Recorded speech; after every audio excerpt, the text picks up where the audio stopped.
Welcome to the Verdin Sports Show. I'm your host, Jacob Verdin. Hope everybody's having a good week. It's Friday. You made it to the end of it. Got the college football playoffs tonight.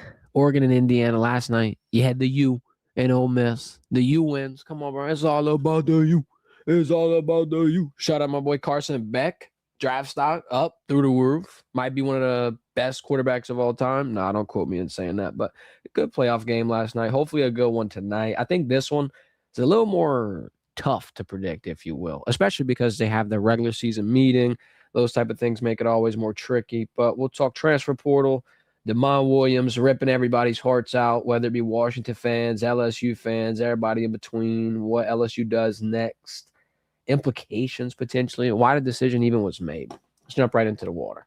Demond Williams, man of the hour. Pete Thamel, about 30 minutes before the Peach Bowl started, or excuse me, the Fiesta Bowl, comes out with this heartbreaker, with this story. Oh, it seems like he's going to announce his decision to stay. And it pretty much sent Twitter into a frenzy. You got a lot of questions. The biggest question that LSU fans are asking is, who do you go get next? We'll address that one later. Majority question, the general question, if you will, from college football fans is why? Because there's going to be a lot of moving parts in this. There's the trust with your team, with the coaches, but then there's the overall verbiage in the contract that I think is going to be what prevented him from even getting into the transfer portal to begin with. Now, let's take that at face value. Washington, at least the first domino effect that you saw whenever he made this decision was two things. One, his agent, Doug Hendrickson, dropped him as a client. And I don't know if he dropped Demond or if Demond dropped him or what the semantics is around that. All I know is that they were representing him for the greater part of a few years. And then now that relationship is inevitably fractured. Then when you zoom in a little bit closer, Washington says, all right, cool, we're not putting your name in the portal. And I'll be honest, this is not the first time that something like that has happened in college football. The answer to that, if you wanted to really have a pissing match, would be, all right, cool, I'm not going to Washington. I'm leaving. I'm walking on at the school I'm going to, and the school that I walk on at will support me financially. Here's the kicker. At least from the contract standpoint, you're not going to be able to do that with some penalties, or without some penalties, rather. His contract value is worth $4 million at Washington, and I'm not going to say any specific university, but whoever would have gotten him out of the portal would have had to help him, pay what he was owed to Washington in the $4 million. Now, it's not as simple as just writing a check, getting a blank check, throwing some cash around, going through the back door, whatever. You're going to have to report this through your rev share cap. So you're taking a cap hit. There's going to be $4 million taken from what you're 21 in terms of what you're able to put on your roster from your athletic department revenue. It just doesn't seem like a risk that's worth it, especially from LSU's standpoint. Now, I don't know, this kind of sounds wrong, but I'll just be honest. If this was an Arch Manning, if this was a Marcel Reed, get bet. Figure it out. Take the rev share cap, figure it out. Only if I feel like it was a generational player that instantly put LSU in the driver's seat of their conference or just college football in general. And I'm not trying to slight Demond. I'm just saying that this type of move, in my opinion, obviously wasn't worth it for both parties. He's not going to be able to afford that on his own. He would have to have assistance from a university. And I just don't see why anyone would put themselves in that cap stronghold, in my opinion. But from the relationship standpoint, I don't know how you make this decision and you show your true colors. You make everything clear. You don't want to be here. You think that there's a better option out there. And I don't know how you get back in that locker room, win everybody over, have the trust of your head coach, and have this go smoothly, in my opinion. I don't think that this is really going to work out from a, Demond's best case scenario, Washington's best case scenario. I think this might honestly wind up going up in smoke because this is the opposite of the Nico Maliaev situation with Tennessee because Nico left. They didn't have to deal with that this season. They had Joey Aguilar, who was put into the scheme. Him and Josh Heupel were able to lab up during the offseason, somewhat get him into a transitional period. And Tennessee had a decent enough offense where you really weren't watching growing pains all over the place. This will be an interesting situation because you're going to have to put that to the side.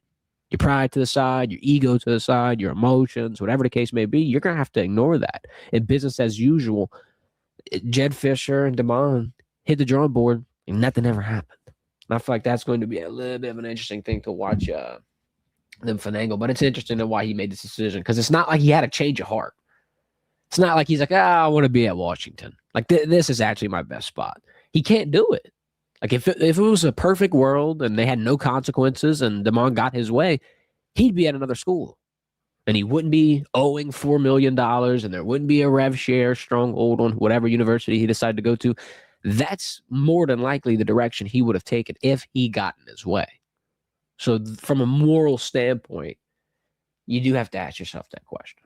Is why did he come back? And in my opinion, it's going to be because of the way that the contract was worded and not because of the change of heart. But he's a very good quarterback. He'll, produce, do well. Like I said, though, if this was an Arch Manning or someone that's potentially a first rounder lock, like this dude can transcend NFL teams, not even just college football teams, then it makes sense to take that gamble. But you're going to have to be damn sure, 100%. Now, in terms of who LSU's searching for now, you don't have that many options. This man right here, Sam Levitt, we'll talk about him first. Obviously, yeah, the way that visit ended wasn't perfect. I'm sure there's a little bit of awkwardness, if you will, but two things can be true. He could feel that way, but it also could still be his best option on the table.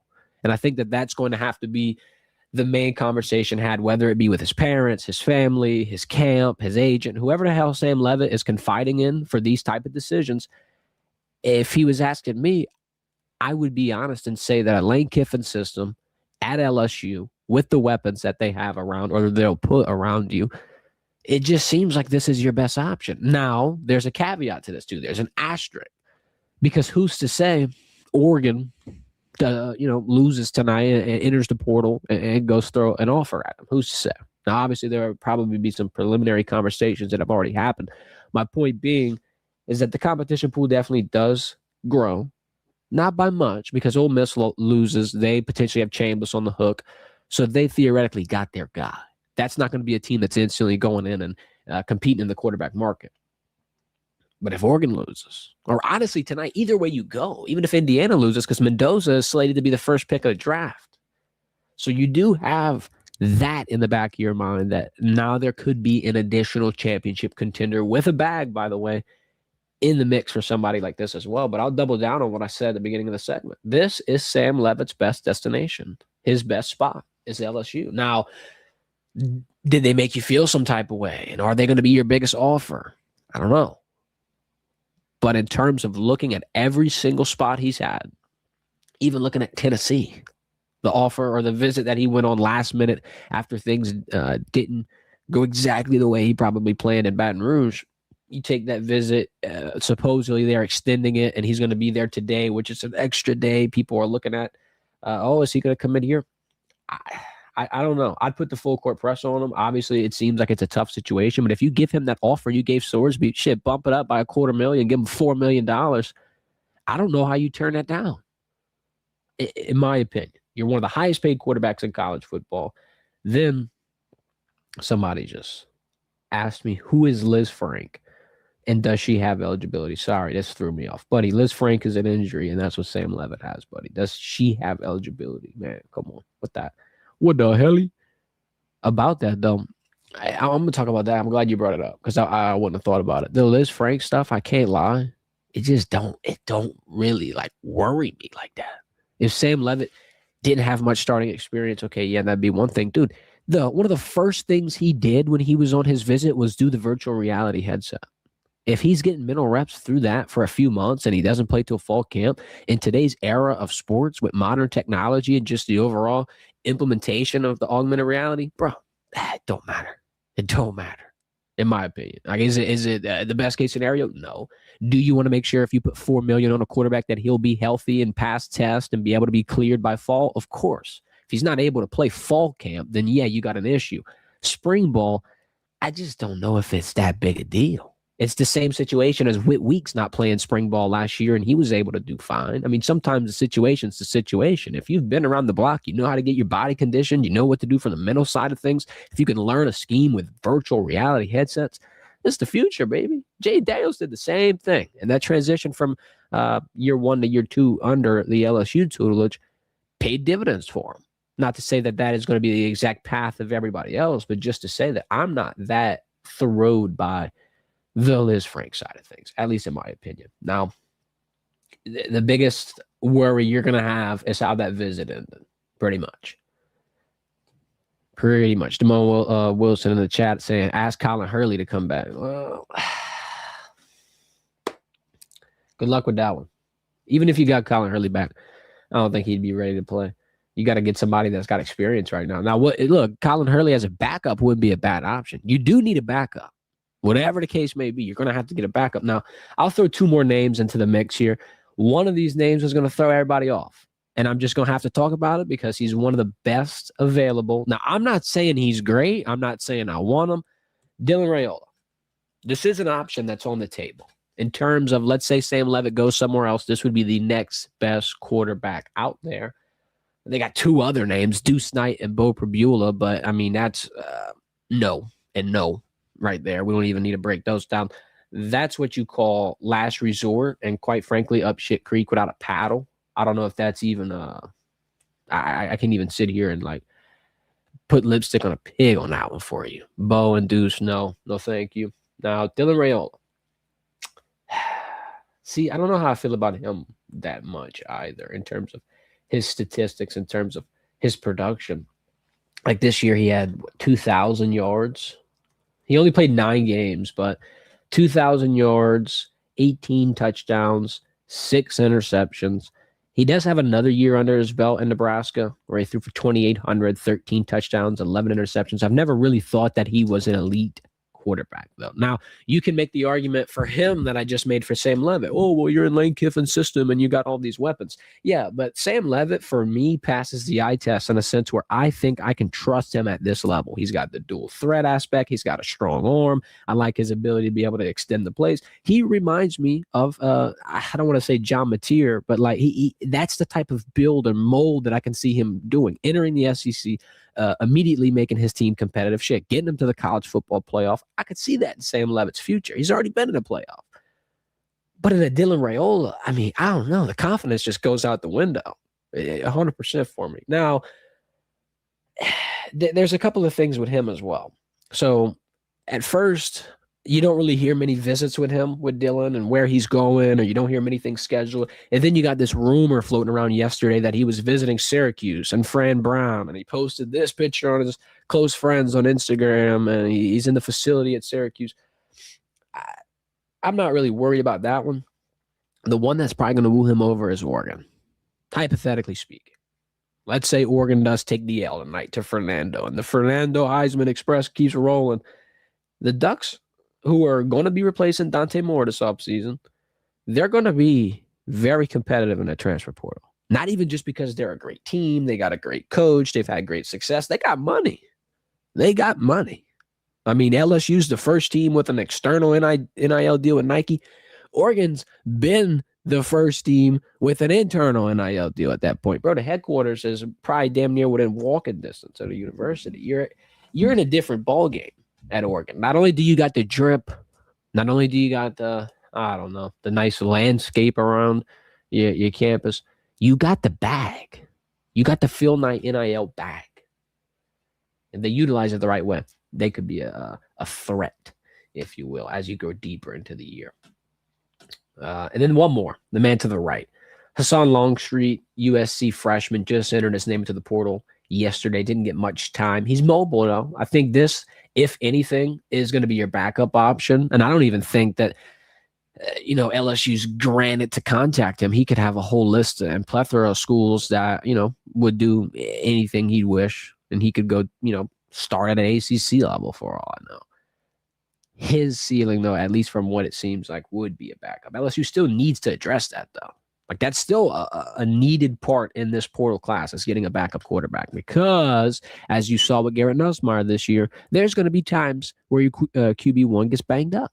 He might roll an ankle. He might, minorly tear an oblique muscle.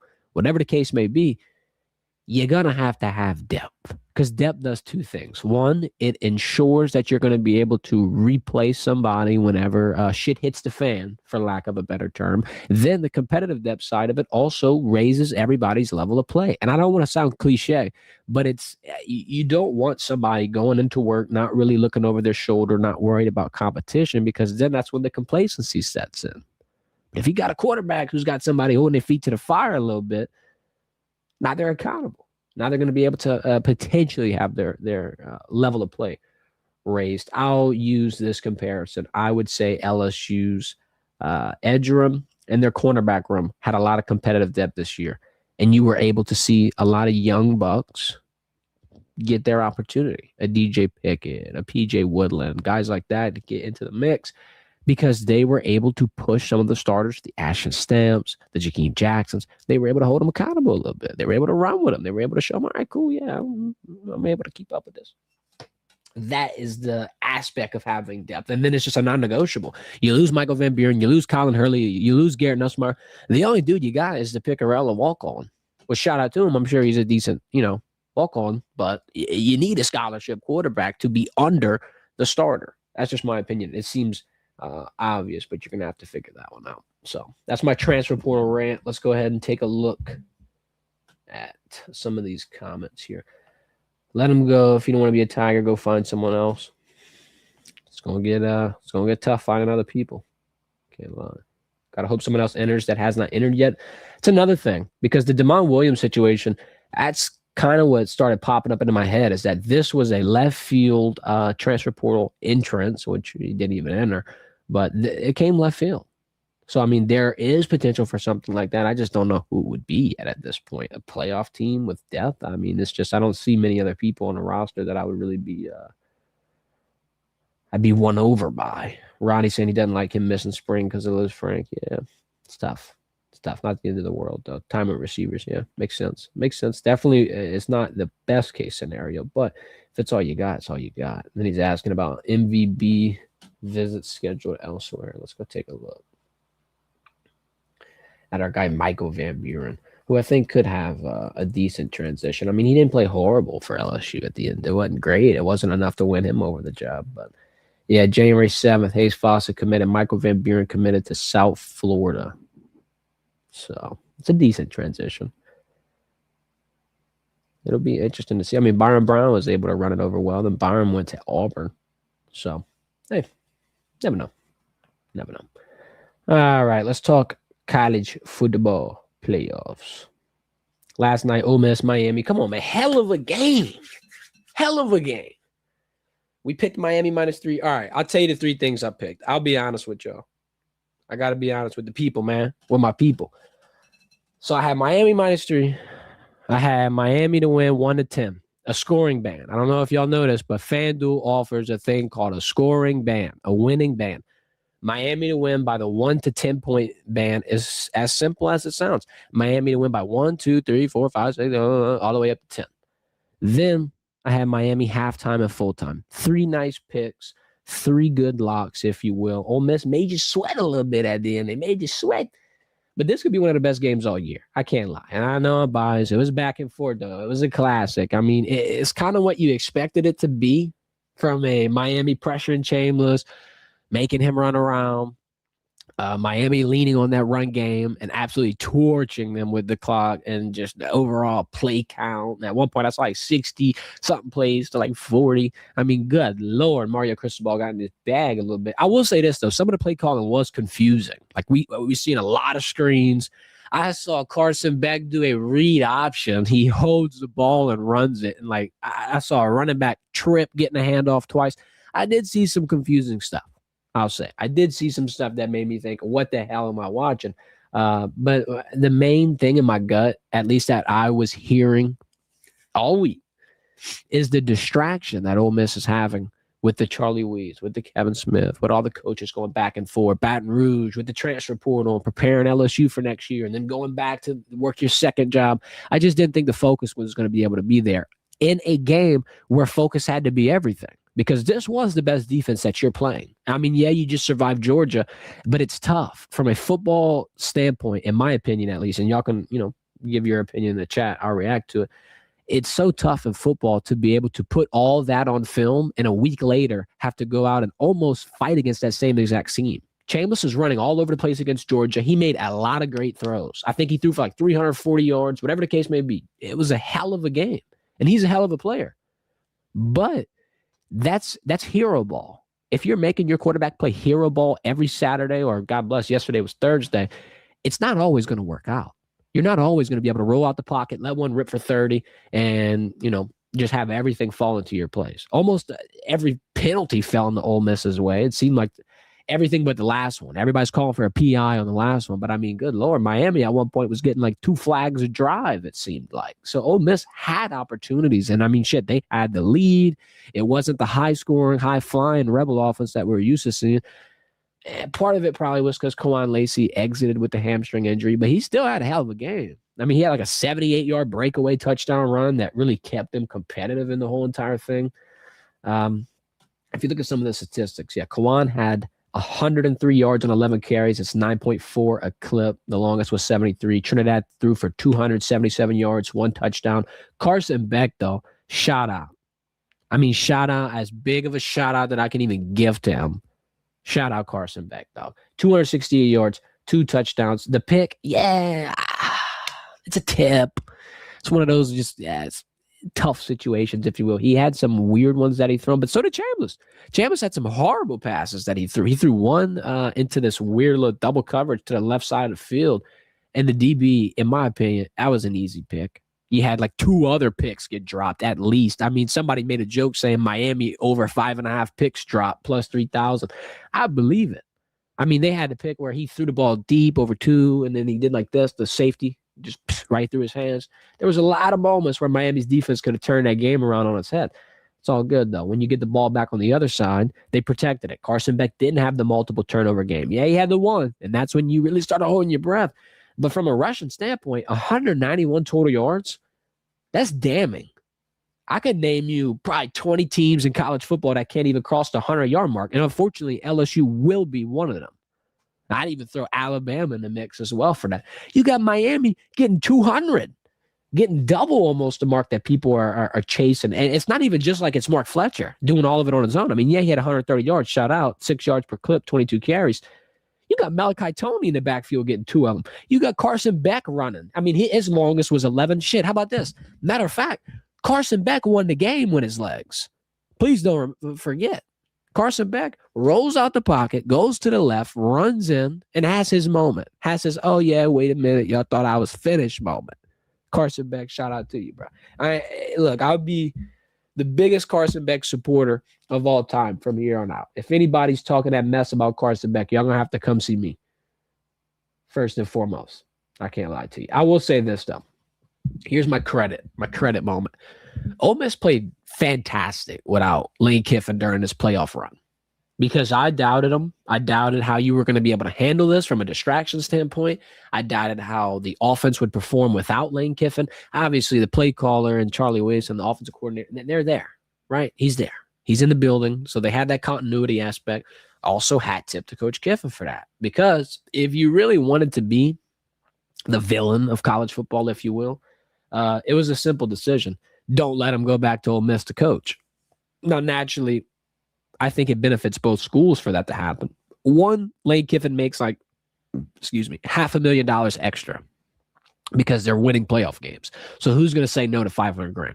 Nobody. 2, Charlie, Kevin, all the coaches that went back now have playoff experience, playoff wins.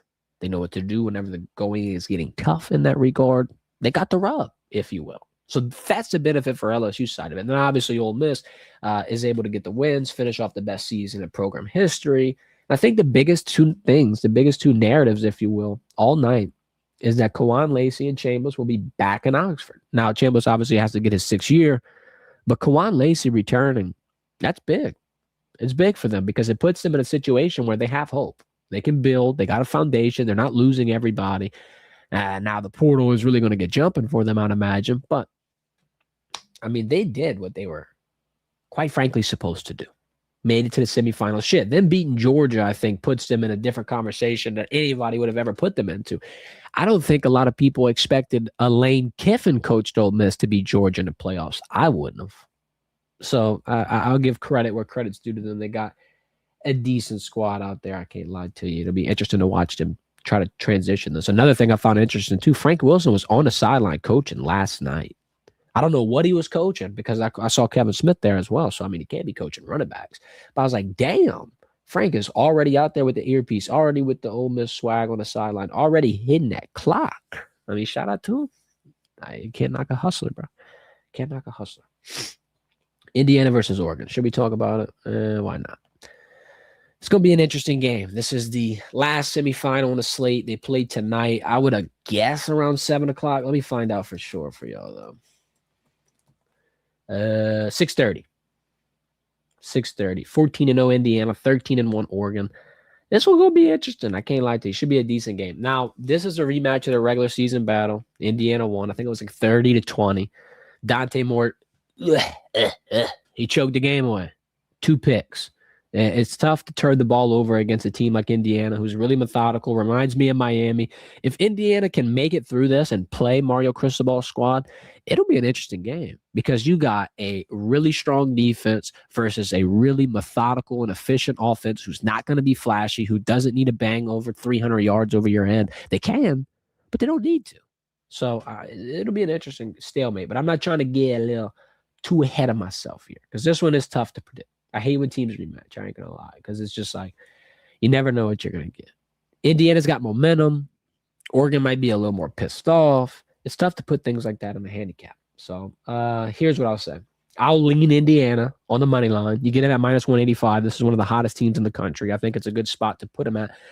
But I do have some extra line yap, if you will, for you. Now, this is where it could get grimy because Oregon, top 4 defense in the nation. I think Indiana can get 200 yards through the air. I would say take Mendoza 200 yards passing and put Indiana money line on it. That's how we feeling. It probably won't be the juiciest parlay in the world, but you're probably looking at what, a solid plus 150, plus 200. I mean, come on, we can't be greedy.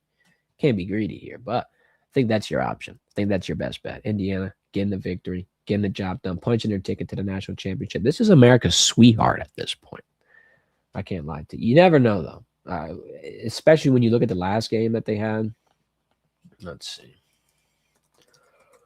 There's a couple of themes that you can always take away from a box score. Obviously, not everything, though. Sometimes a box score does like to hide. Sometimes it does like to creep. Oregon, 186 passing yards with Dante Moore. 1 touchdown, 2 picks. As I said, 35 QB rating. Garbage. 81 rushing yards. A lot of sacks. You got Dante Moore minus 27 yards in and of itself. So, I mean, they weren't able to get anything down on the ground. They were having to pass, play from behind. And it's tough when you put your offense one-dimensional in that regard. Then you got Indiana, 111 yards on the ground, 215 with Mendoza through the air. He did throw a pick, so that's interesting. They did have a fumble as well. So 2 turnovers for Indiana. Pretty much even, which is interesting because even them with 2 turnovers, it's a 10-point win. And this was the point of the year, I think, when Indiana really announced they were here. Like, we're a squad. We're in the Big Ten. We're ready. We're going to be a contender. Because Oregon was getting a lot of the praise, rightfully so. A good squad. But it'll be interesting to watch this translate. I want to say one more thing before we get out of this college football playoff talk. Shout out Miami one more time because I hope y'all remember everybody and their mother was saying that Miami should not be put into the 12-man field. They're saying, Miami, they don't deserve it. People were mad, whining, crying about Notre Dame not getting in, even though Notre Dame lost to Miami, by the way. I want to emphasize that before we even go down any more rabbit holes. But now they're competing for a national championship. This is why you need to give them an opportunity. This is why other teams as well should be getting opportunities. That's all my point is. I'm not saying that Notre Dame is another team. Notre Dame, you lost. You lost, buddy. Your 3 biggest games, you lost. Lost. I'm sorry.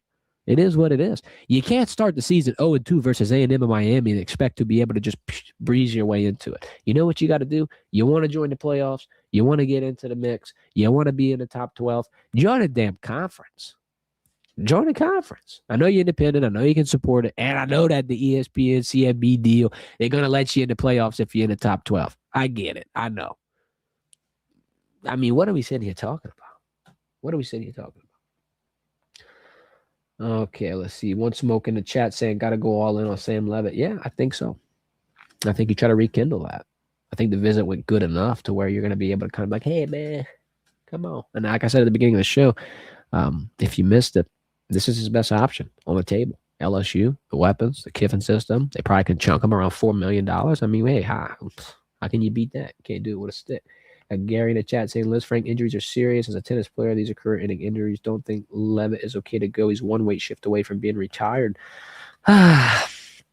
It's interesting because I think with modern medicine, you're going to be able to be healed faster. I'll compare it to an ACL injury where guys now are getting ACLs braided and they're moving around after 5 to 6 months, when comparatively that was a 1-year injury. Let's look up this though. Yeah. This says the Liz Frank injury is a minor sprain healing in 8+ weeks. Surgical repairs will require up to 4 months. If you're making a $4 million investment in a quarterback, that's going to be the first thing that you sight through. It's going to be his health. It's going to be how much have you progressed along the recovery timeline. They're going to do their due diligence. They're not just going to get a guy and like, all right, cool, yeah, he's good. They're going to put him through a physical. I'm sure they're going to get a second opinion. You're going to bring him to Our Lady of the Lake, maybe. I don't know. You're going to do whatever you got to do to be able to figure it out. I'll say that. Let's talk women's basketball real quick before we hop out of here. LSU women's basketball gets their first SEC win. They beat Georgia. Look at these statistics, though. Bench was of no help. Oh, I don't have it up for – oh, okay, my bad. Georgia's bench, though, I thought I had that up. They had like 6 points off the bench, which I found very interesting because I was whining about LSU men's basketball, their lack of depth. And you see a direct translation here. And it's not the same league. It's not the same type of basketball. I get it. But I just want to point out that depth helps you in every single regard. And LSU men's basketball saw it, but on the other side, thankfully, this time. Flau'jae carried the starter. Swedge have 25 points. Every other starter had 5 or less. 3 of them had 1 basket. But off the bench, you had Full Wiley with 18, leading the second group. Zakai and Amaya were coming off the bench. Each gave you 12. Now, it's good because you stop spiraling. Because at first you were kind of spiraling. You got your first SECL, and then you get another one, and then everybody's kind of like, oh, shit, what's happening? You're questioning the schedule. You're questioning the beginning of the year. You're questioning the depth. Question no more. You get a handily win. Now, Sunday, January 11th, in the PMAC, number 2 Texas comes in. They're playing at 2 o'clock. That'll be an interesting one as well because if in the first 4 SEC games you take 3 losses, a lot of people are going to put a mark on you. If you are a serious team or if you're just a little overhyped. So this is going to be a big litmus test, if you will, for this program. Texas is, I would say, one of your better women's basketball teams as of right now. Number 2 in the country, obviously. But the level of competition, I think, is a big highlight, at least, because they're playing UCLA, South Carolina, UNC, Baylor. You could argue, in my opinion, you could argue that their schedule is a lot tougher and that they were able to be prepared faster. Now, it's an argument of methodologies at that point, because I do see where Mulkey's coming from with scheduling these, I don't want to say cakewalk teams, but I mean, that's been like one of the main scrutinies. Even whenever they won the Natty, they're sitting there with cupcakes in the locker room and stuff. Like, people have been calling this out. I will be devil's advocate. There is a benefit to it from a depth standpoint when you have a new team and you're battling rotations and you're trying to keep the top starters, your Flau'jaes, your Michaelas, you're trying to keep their battery kind of charged, if you will. You don't want to put them in situations early on in the year where you're leaning on them. I mean, look at the box score one more time. Flau'jae with 25 points. Let me do a percentage of this. She scored 31% of the points. Now, thankfully, you have an athlete like Flau'jae to be able to do that. But if you put her in that spot where she's scoring a third of the points 3 to 4 times in the first 12 games, that's a lot different Flau'jae in the conference play segment and the tournament segment, from a health standpoint, from an injury standpoint, from a battery standpoint. So I see that, but also it's tough to ignore the amount of competition that Texas women's basketball is playing. I can't lie to you. I mean, the South Carolina one in and of itself, I think is very, very impressive, because now it puts them on the map. It's the only loss South Carolina's had all year. It was a close one, sure, but I mean, if I had to make a premature guess, I'd say Texas wins this one. And I think you're definitely going to have to cycle back on the scheduling philosophy and just kind of be like, all right, cool. Should we introduce some of these tougher tournament-ready bracket-style teams earlier on in the year? Because they played ranked teams 1, 2, 3, 4, 5, 6 ranked teams already. I believe LSU's played 2. And if they haven't played 2, it's 3. But that's besides the point. I think you're going to be able to potentially, Coco in the chat, 11 points from 4 starters is insane. I agree. It puts a lot of pressure on Flage and Fulwiley. A lot of pressure. And then, you got Michaela and you got Amaya and you got Zakai. But it's just like your main focal scorers in order are Flage, Michaela, and Fulwiley. Because Fulwiley will be used predominantly as a two-way player, all the steals, playing defense, helping the second group transition. Flage and Michaela are going to be your main bucket getters. So getting them some help, I think, will be pivotal in terms of getting wins. I really can't get over the schedule for the Texas women's basketball team. They might have one of the toughest schedules to start the season. I can't lie. Let me go back and pull it up. I'm looking it up on their damn website. Yeah, bro. Play number 24 Richmond. You get that dub by almost 30. They play ULL, beat them 100-38. Good Lord. Number 3 UCLA. They beat them by 11. They played South Carolina in Vegas, beat them by 2. Played North Carolina, who's number 11, beat them by 15. Number 13 Baylor, beat them by like 35. And then, number 15 Ole Miss just waxed them off by 3 at home. That's going to be a rough game. I can't lie to you. If LSU, I'll say this. This is what would be my final comment on this game. If LSU women's basketball can keep it competitive Sunday, I don't think you have anything to worry about. Now, winning the game is an entirely different question. If they win the game, you've got a legitimate shot at the SEC. I will be prisoner at a moment right here, right now for you. But there is a real possibility they get steamrolled in that game. I can't lie. There is a real possibility. Now, do I want to see that happen? Hell no. If y'all win that game, entirely new conversation happens on this show on Monday. I'll say that. We can go into the weekend feeling like a contender and leave the weekend feeling like a top dog. Because, I mean, that is a litmus test as litmus test can get. So go out there and win by, or not, excuse me, not win. Keep it within, let's say, 5 points. And I'm feeling hot. Like, okay, cool. LSU's able to make some noise in the tournament run. You get bounced. Third SEC loss in the first 4 SEC games. People going to have some question marks. That's all I got to say. So it'll be interesting. Before we hop out of here, I give you 2 more dimes since we're on a little hot streak, a little hot run, if you will. We had Miami yesterday. I gave you Indiana today and Mendoza 200. But I got 2 picks for the NFL. 2 picks. Come on. Y'all get hype with me. Hold up. Let me drop this first. Yeah. Y'all hear that? That's money. That's money. Give me the Patriots over the Chargers and give me the Bills over the Jags. Sorry, Big Tuca, but that's what I'm feeling. Bills money line at minus 108. I like it. Interesting spot for Josh Allen. All right. And the Pats are on fire right now. Mike Vrabel, shout out coach of the year. It's been an interesting run for the Pats. I like it. I'm a big Pats guy right now. I'm a little biased because I did predict them to have a little bit of a comeback at the beginning of the season, man. I can't lie to you. I'm looking for a statistic here. I saw a very weird statistic. The Jaguars are 0-23 in games with a total of 49. Oh, my God. That's not the statistic that I saw, but that popped up across. It was something about the Bills. Oh, well. Dr. Joey Coco, good way to get pissed off. What do you mean by that, buddy? You betting on passing yards or something? Well, here's the thing. Here's a good rule of thumb for any better. Don't take an under.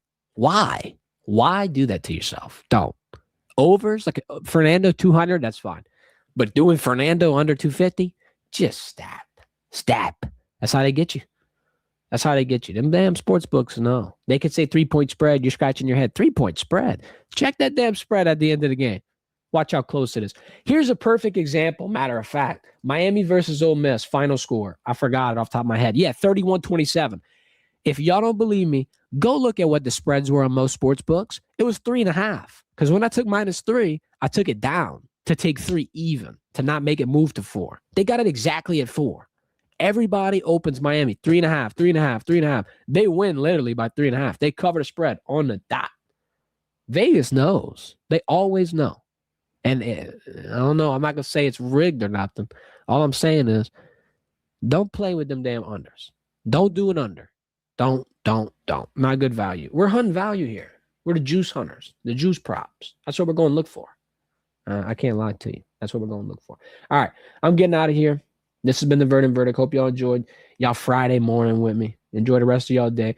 We are out of here until Monday at 9 o'clock. Set your alarms. Be there. Everybody join in. We're going to be lit. Hopefully we got a national champion. Hopefully LSU has a quarterback. Maybe LSU women's basketball has their second SEC win. I don't know. It'll be an interesting show. Appreciate y'all spending your time, though. Like I said, this has been the Verdin Verdict. Y'all enjoy the hell of y'all day. I'm out of here.